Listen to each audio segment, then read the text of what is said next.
The pen was already in Harlan Webb's hand when the German shepherd started to growl, and the sound came from somewhere low and old in the dog's chest, a warning the men at the kitchen table had not earned the right to ignore.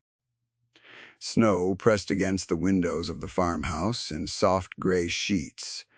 A man in a charcoal overcoat slid a thick folder across the table and smiled the way a person smiles when the smile is the only true thing he has rehearsed.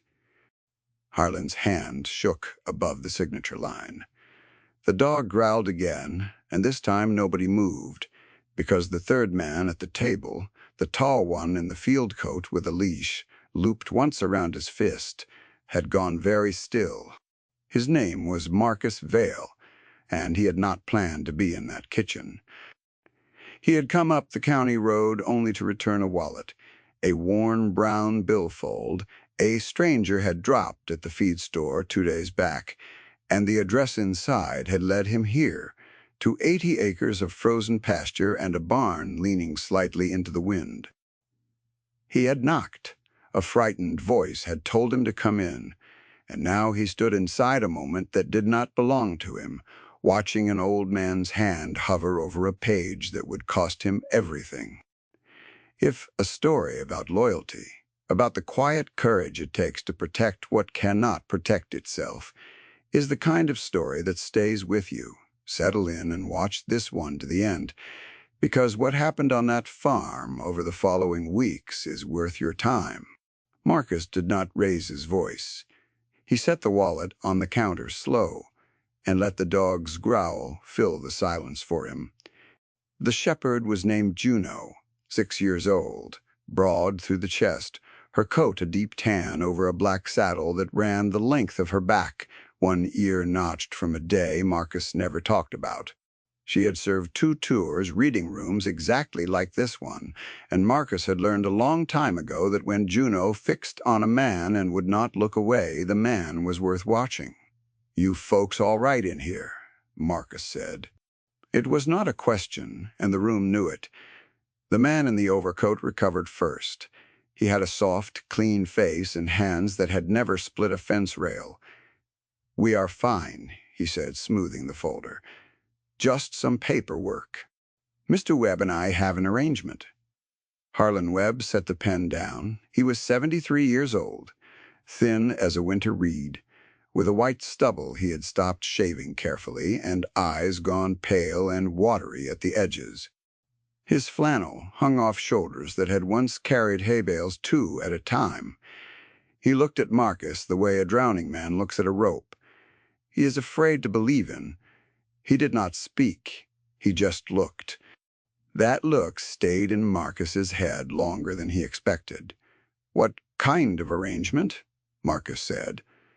The overcoat man's smile did not move, but something behind it did. "Private," he said. "Family business, you might say. And you are not family." Juno took 1 step forward. Just one. Her nails clicked on the old linoleum, and the man in the overcoat leaned back in his chair without meaning to. "I'll wait outside till he's signed nothing," Marcus said. "Then I'll go." He stepped onto the porch into the falling snow, and through the thin glass he heard the man gather his folder fast, heard the chair scrape, heard the front door of the mudroom open on the far side and a car start somewhere beyond the barn. By the time Marcus came back in, Harlan was alone at the table with his hands flat on the wood, breathing like a man who had run a long way. "You didn't sign," Marcus said. "No." Harlan's voice was a dry whisper. "Not today." He looked at the door the man had left through. "He'll come back. They always come back." Marcus crouched and let Juno settle against the old man's leg. Harlan's hand found the dog's head without thinking, and Juno leaned into it, and some of the shaking went out of the old man's shoulders. Marcus had seen that too more times than he could count. The dog knew who needed her before the people did. He had not meant to stay in that county at all. He had been driving north with no particular north in mind, 4 years out of the Corps, and still unable to sleep in the same town 2 weeks running. He took work where he found it, fence lines and engine repair, and the kind of jobs that asked nothing of a man but his back. He carried very little. He let himself need even less. Juno was the one thing he did not set down. He set down his keys on Harlan's counter that night anyway, and he stayed. The farm was called Webb's Rest, though nobody had painted the sign in years, and the letters had gone soft and silver under the weather. Harlan had been born in the upstairs bedroom. His wife, Ruth, had died in it 11 months back, and the house had the particular stillness of a place where one person now moved through rooms built for two. He told Marcus that, much over coffee, plainly the way old men tell the truth when they have decided to trust you. He told him about the 80 acres, the cattle he had sold off 2 winters ago, when his knees gave out, the barn his father had raised in 1951. He did not tell him that first night about the loan. It came out 3 days later, and it came out because Marcus found the letters.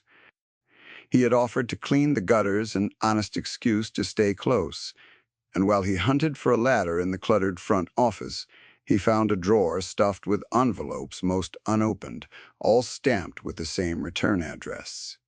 Meridian Land Partners. He did not open them. He brought them to the kitchen and laid them on the table and waited. Harlan looked at them for a long time. Then he told it. A year before Ruth passed, the medical bills had come faster than the cattle checks. A man had called, friendly, said he represented a company that helped farmers in hard seasons, said they could lend against the land at a fair rate, said the paperwork was simple. Harlan, frightened and tired and watching his wife fade, had signed. The money came. It was not enough, but it slowed the bleeding.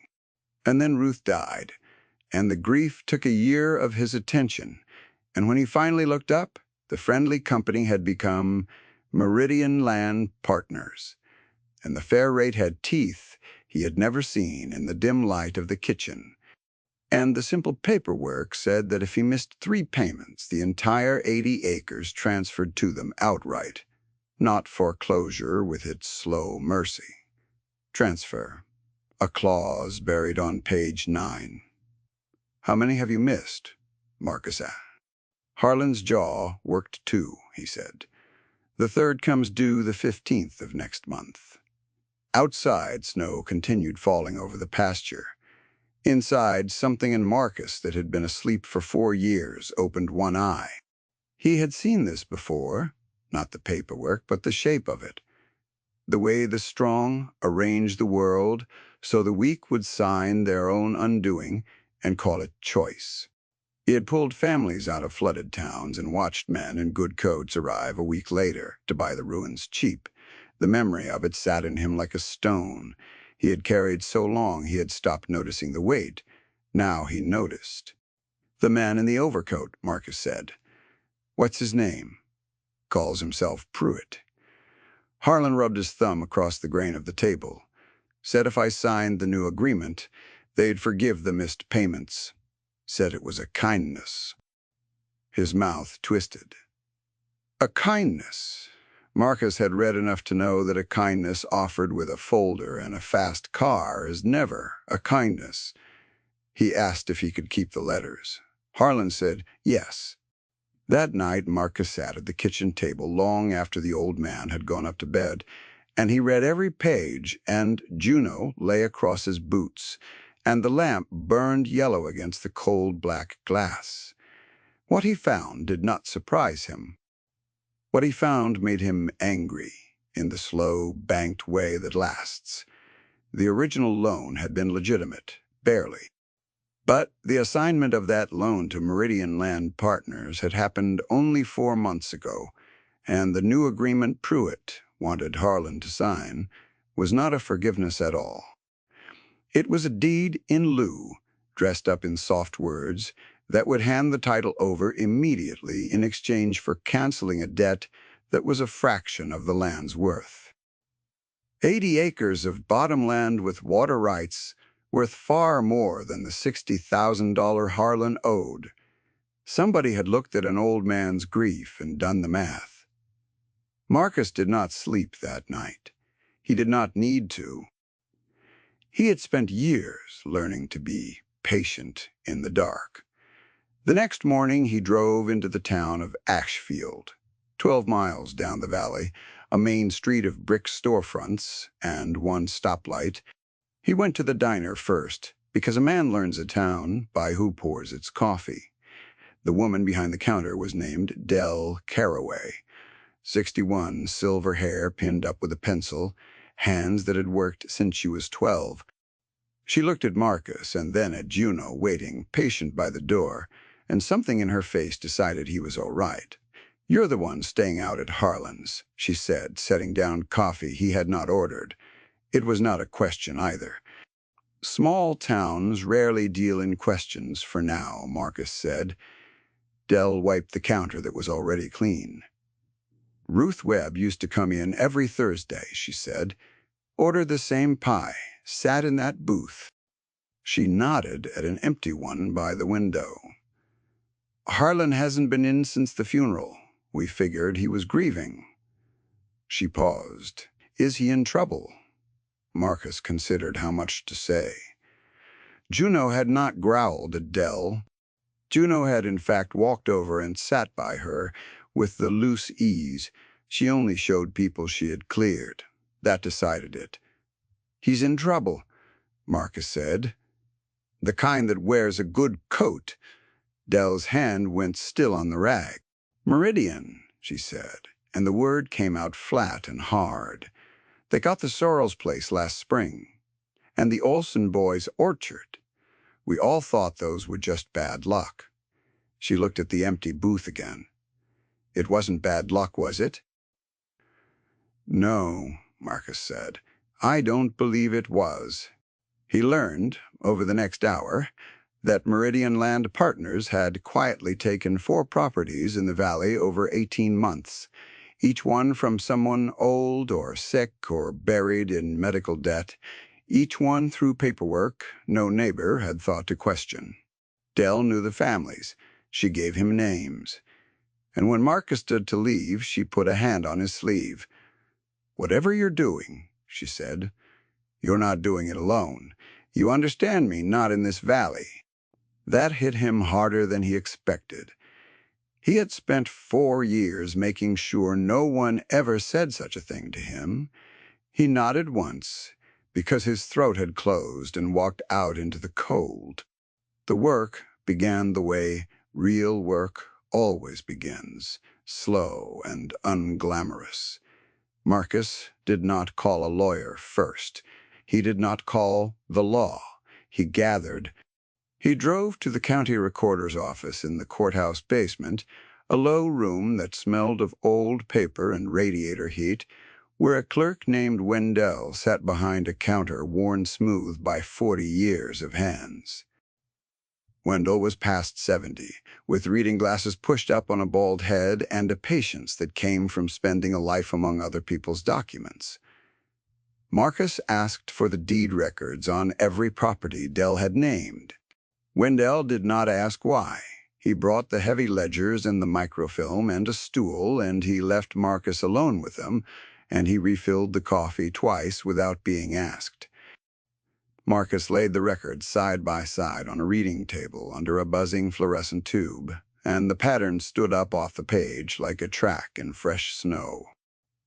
Every property had carried an original loan from a small legitimate lender, a local bank or a credit union, nothing unusual. Every one of those loans had been assigned to Meridian Land Partners within months of the owner's hardship, a death, a diagnosis, a bad season. And every transfer had been notarized by the same notary, a name that appeared again and again at the bottom of the pages in the same cramped hand. Render. Marcus copied each entry twice, one set to keep and one to give to Dell for safekeeping, because a man who has learned to build a floor does not stand all his weight on a single board. "You've found something," Wendell said when Marcus stacked the ledgers to return them. It was not a question. The old clerk had seen the copying. "I found a name that's in too many places," Marcus said. Wendell nodded slowly. "Render," he said before Marcus could say it. "I wondered when somebody would notice." He took the ledgers back into his arms. "I just file what people bring me. I don't get to ask if it's true. I remember every name that comes across this counter, though, son. And that one's been coming too often. You know a Render?" Marcus asked Dell on his next trip into town. She frowned. "Tobias. Render has an insurance office 2 doors down. Quiet fellow, keeps to himself." Her frown deepened. "He notarized Ruth's will. He notarized half the documents in this town." She set down her rag. "You think he's part of it?" "I think his name is on every door they walk through," Marcus said. "That doesn't make him guilty. It makes him worth a conversation. He did not go to Render yet, though a man who corners a frightened man gets nothing but lies." Marcus had learned to build the floor before he stepped on it. He kept gathering. He found the Sorrells first, an elderly couple who had lost their dairy farm and now lived in a rented double-wide on the edge of Ashfield, a narrow place with a propane tank, rusting in the yard, and a string of dead Christmas lights nobody had taken down. They were ashamed at first, the way good people are ashamed of being robbed, as if the theft had been a failing of their own. Earl Sorrell was 76, a broad man gone soft and slow, his hands still scarred from decades of milking parlors and broken machinery. His wife, June, was smaller and quieter, and she watched Marcus from the kitchen doorway for a long time before she decided to come in and sit. Marcus did not push. He sat at their small table with his hat off and let Juno walk the room slow, and the dog crossed straight to June Sorrell and leaned her warm weight against the old woman's knee. And June's hand came down to the broad tan head, almost against her own will, and something in the room eased. The story came out then, gently, the way a splinter comes out when you stop forcing it. The same friendly call out of nowhere, the same simple paperwork, the same man named Pruitt, with his good coat and his fast car and his folder of soft words. And one detail Harlan had not had because the Sorrells had signed and lost and had nothing left to protect. "He recorded us," Earl said, and his coffee cup trembled against the saucer when he set it down. "Pruitt, he had one of those little machines on the table, said it was for our protection, to have a record of the agreement." Earl looked at his own scarred hands. "Told us a payment plan. That's the words he used. A payment plan? Easy. Nothing to worry about. I never thought to ask for a copy. Who asks a man for a copy of his own kindness?" "He recorded the signing," Marcus said, and went very still. "Every word." Earl's mouth pulled tight. "I've thought about that recording every night since. His voice on it, smooth as that car of his telling June and me not to worry. I'd give a great deal to hear it played back in a room full of people who could do something about it. A recording, if it existed, would show what was said. It would show the promises Pruitt made and broke. It would show, maybe, that the old people had been told the deed was something other than what it was. That was a thread, and Marcus did not let go of threads. That evening, back at Webb's Rest, Marcus sat on the porch step with Juno against his leg and watched the last gray light go out of the pasture. He had not spoken to this many people in a single week since he left the Corps. He had let strangers tell him their worst days at their own kitchen tables. Something about that should have made him want to drive. The way it always made him want to drive. For some reason, he could not find the urge to leave anywhere inside himself. Pruitt came back on a Tuesday. Marcus was in the barn when he heard the car, that same two-smooth engine. And by the time he came out wiping his hands, the man in the charcoal overcoat was already on the porch with his folder, and Harlan was already in the doorway looking small. Juno was between them before Marcus said a word. She did not growl this time. She simply stood, planted, her eyes on Pruitt, and the man stopped 3 feet short of the door. "Mr. Webb," Pruitt said, talking past the dog. "The 15th is coming. I'd hate to see you lose everything over a misunderstanding when a signature solves it all." "He's not signing," Marcus said. Pruitt turned. His smile was a careful machine. "You're the wallet man, I remember." He looked Marcus over the field coat, the worn boots, the steadiness, and recalibrated. "You seem like a practical person, so let me be practical. Mr. Webb owes a debt. The debt is real. The agreement gives him a clean way out. Refuse it, and on the 15th, the law is entirely on my side. That's not a threat. That's just the paperwork. The paperwork's the threat," Marcus said. "It always is with men like you." Something flickered across Pruitt's face there, and gone. He glanced down at Juno, who had not moved, and Marcus saw him measure the dog the way a man measures a fence he is deciding whether to climb. He decided against it. "Be careful," he said softly, "what you involve yourself in. Drifters who plant flags on other people's land tend to find the wind picks up." He set a business card on the porch rail, squaring it with one finger as if neatness were a kind of authority. "The 15th, Mr. Webb, I'll be back." He drove away. Harlan was gripping the doorframe. "He knows I won't make the payment," the old man said. "There's no money." "There was never going to be money." His voice cracked. "Maybe I should just sign. Maybe it's easier. I'm an old man, Marcus. What do I need with 80 acres I can't even walk?" Marcus turned to him. He did not raise his voice, but he put everything into it. "Ruth is buried on this land," he said. "Your father raised that barn. You were born in the room you sleep in. That's not 80 acres. You can't walk. That's your whole life. And a man in a good coat wants to buy it for 1/10 of what it's worth, because he thinks grief made you easy. He let that sit. You're not easy. And you're not alone." Harlan's eyes filled. He did not let the tears fall. He just nodded once, the way a soldier nods. The next 2 weeks were the densest of Marcus's life in 4 years. He did not do it alone, because Dell had meant what she said.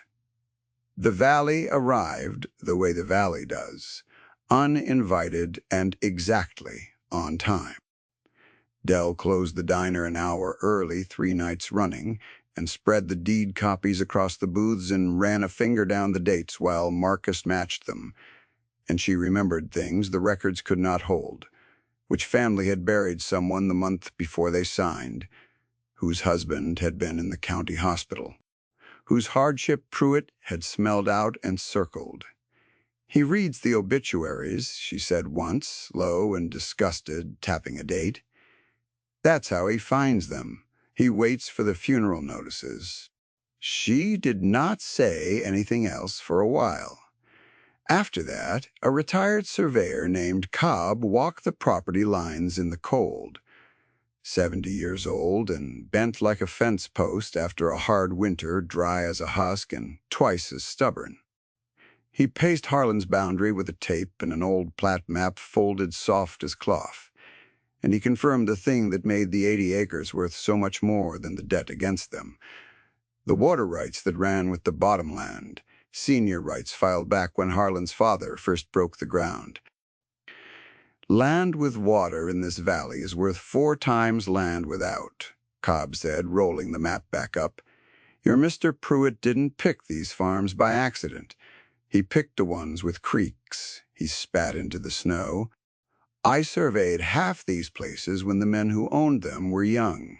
Didn't think I'd live to watch them stolen." The Olson boy, who was 30 and had lost his orchard and worked now at the hardware store in town, brought Marcus the original letters Meridian had sent his family. He laid them on the kitchen table with the careful hands of a man handling his own grief, and the language in them was nearly identical to Harlan's. The same false kindness in the same cold font, the same buried clause on the same numbered page. "I kept them because I couldn't make myself throw them out," the young man said, like keeping them meant it wasn't over. He looked at Harlan across the table. "Maybe it isn't." And through all of it, Marcus felt the old armor loosening. Plate by plate, he had gone 4 years, keeping every place at arm's length, every face a stranger he would not see again. Somewhere between Dell's coffee and Earl Sorrel's trembling hands and the weight of Juno leaning into one frightened person after another, though, he had started to belong to the valley before he noticed it happening. He fixed the latch on Harlan's barn, he split a winter's worth of wood, the axe ringing in the cold until his shoulders ached and his breath smoked. He drove the old man to the cemetery on a gray Sunday and stood beside him while Harlan talked low to a granite stone with Ruth's name on it, and Marcus did not look away the way he usually looked away. Years of leaving had taught him how to keep a heart packed and ready. The valley was unpacking it without asking. And Earl Sorrel, who had nothing left to protect, and so had nothing left to fear, did the bravest thing of all. He drove to the county seat with Marcus and walked into the office of the district attorney's Consumer Fraud Division and told his story to a young investigator named Priya Nair, and he asked her to find the recording Pruitt had made. Because a recording made by Pruitt was a document Pruitt had created. Priya Nair was 34, sharp-eyed and careful, the kind of person who had joined the office to do exactly this and had been waiting for a case with a pattern she could hold. She listened to Earl. She listened to Marcus. Lay out the deeds, the assignments, the single notary name repeating down the years. And then she said the thing Marcus had been hoping she would say: "If this render notarized transfers where the signers didn't understand what they were signing," she said, "and if Meridian directed him to, then we're not looking at 4 sad stories. We're looking at one scheme. And schemes have paper trails. Schemes also have men who guard them, though." Marcus had not forgotten Tobias Render. And on the night before he meant to approach the notary, the floor he had been building so carefully nearly went out from under him. He came back from town to find the barn door standing open. Inside, Harlan's old office, the drawer where the letters had been, hung pulled out and empty. Someone had come for the documents. His heart went cold and steady. He counted what was lost. The original Meridian letters gone. But not the deed records, because those were copies he had made and left with Dell. Not the Sorrel and Olson letters, because those were with Priya Nair now. Not the pattern, because the pattern lived in the public record, where Pruitt could not reach it. Pruitt had broken into a barn to steal a fire that had already spread. Juno had not been in the barn. Juno had been at the house, and she was unharmed, and Marcus knelt and put both hands on her and breathed. He found Harlan in the kitchen, shaken. "They were here," the old man said, "while we were gone. They took the letters. They took the copies they thought were the only copies," Marcus said. "They're a step behind. That's the first time they have been." He looked at the empty drawer and felt the banked anger settle into something colder, and now they've committed a crime I can prove. Breaking and entering leaves marks. It did. The mudroom door had been forced.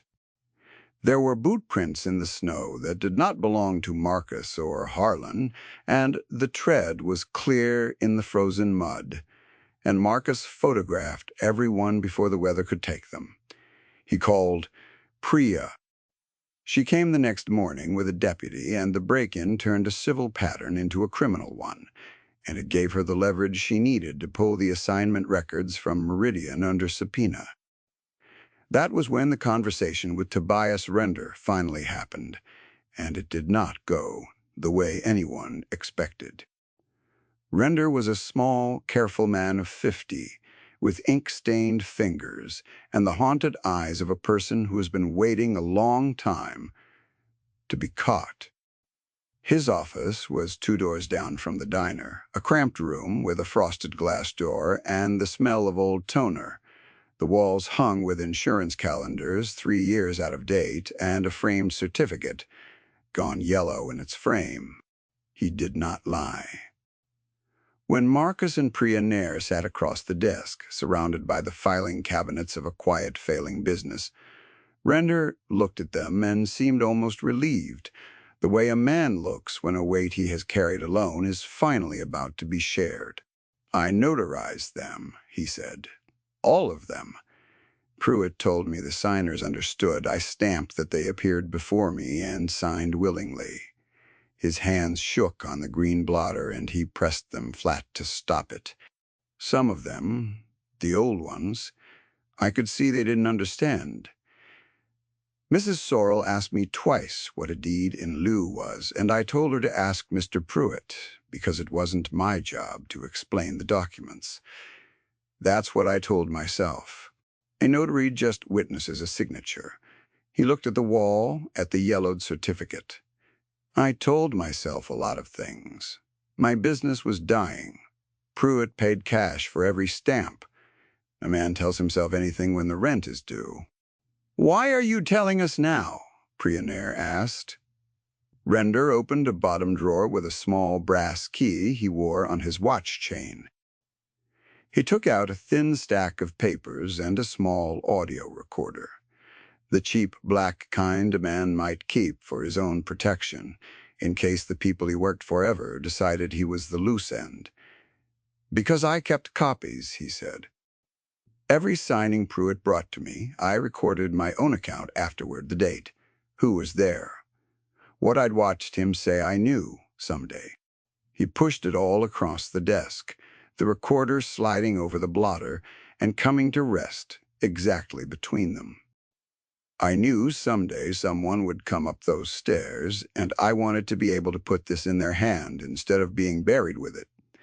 There's a recording of the Sorrell signing in there. Pruitt tells them the deed is a payment plan. In his own voice, I've listened to it. More nights than I'd care to admit." Marcus sat very still. The floor he had built was holding, more than holding. Someone had been building from the other side all along, quietly, out of guilt instead of courage, and the two halves had just met in the middle. Priya Nair took the recorder like it was made of glass. The 15th came.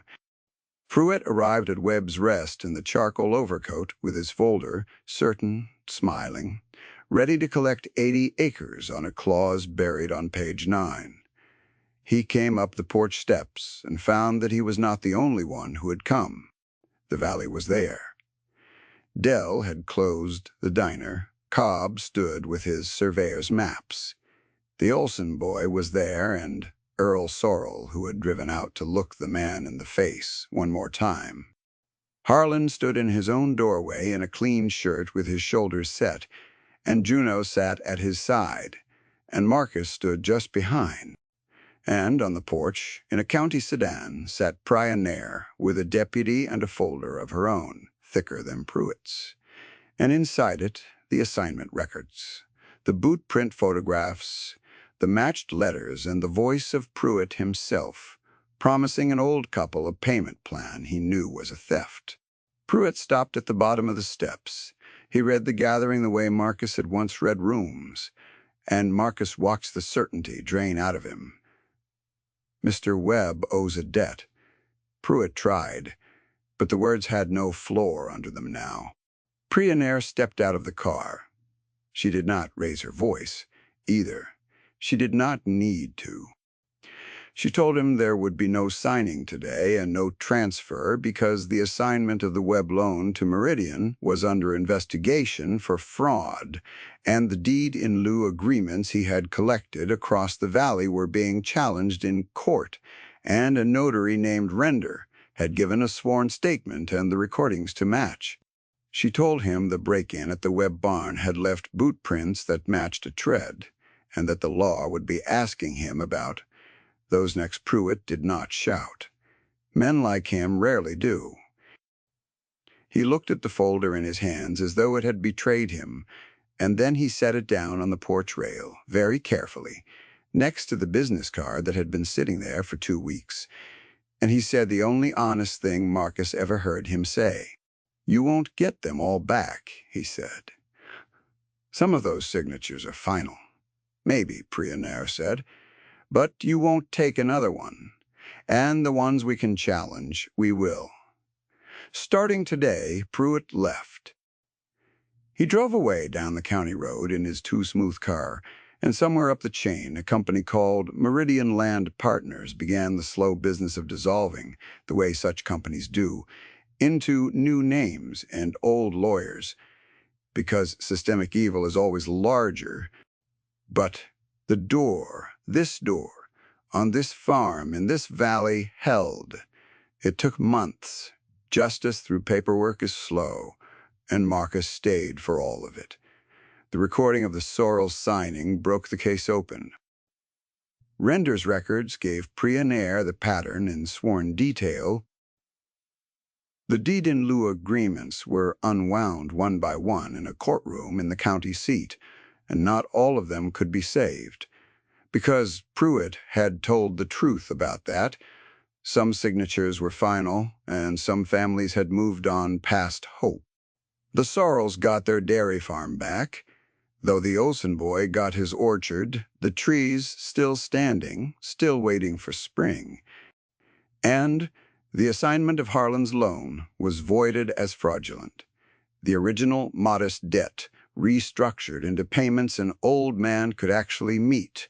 The 80 acres of bottomland with its water rights left exactly where they had been for 70 years. In the name of Webb. Harlan signed his name to that restructuring himself, in the kitchen, in good light, with Marcus reading every line aloud first, and Priya Nair watching, and Dell standing by with coffee. He signed slowly, the pen moving careful across the page the way a man writes, when he has learned what a signature can cost. His hand did not shake. When he set the pen down, he looked at it for a long moment, at the blue ink drying on the line, and then he looked at Marcus across the same table where a stranger in a charcoal overcoat had once slid a folder toward him in the dark. "You were going to leave," Harlan said. "When you first came, I could see it on you.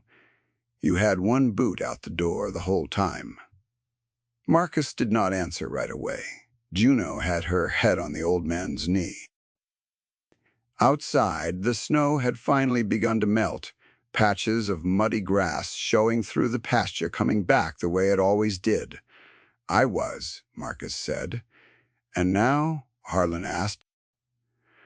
Marcus looked out the window at the barn his man's father had raised, at the fence line he had mended with his own hands, at the cemetery on the hill where Ruth lay under a stone, at the valley that had refused to let him be a stranger.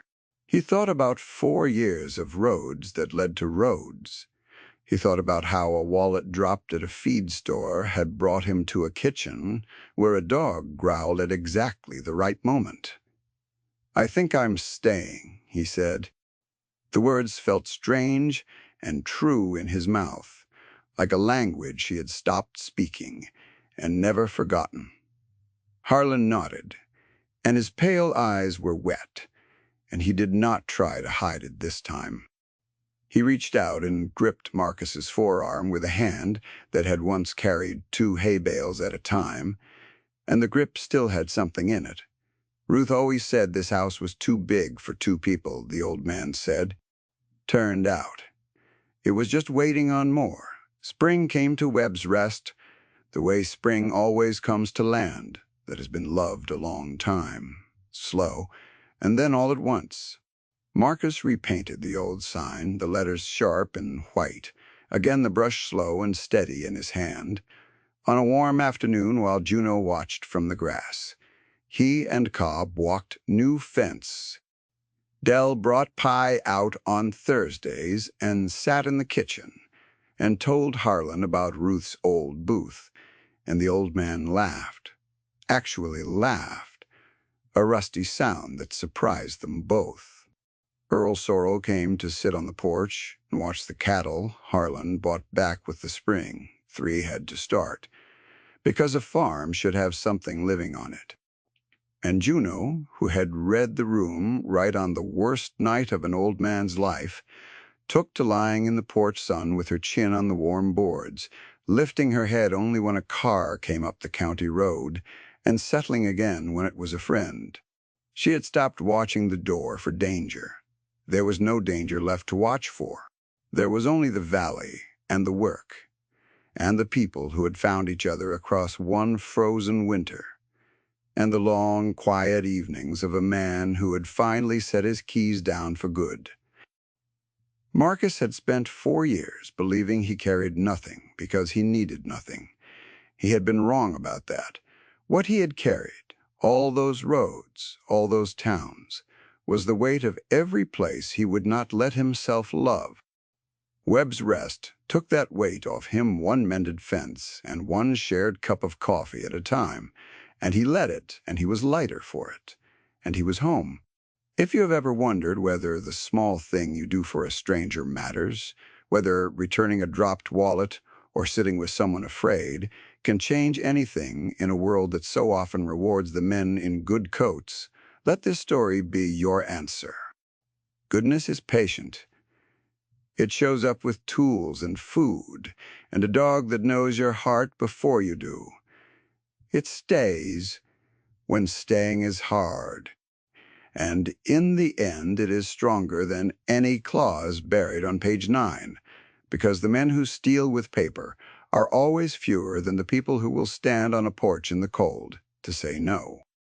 May God keep your home and your name and your people close around your table. May you always have someone who notices when your hand begins to shake, and may you never face the cold alone.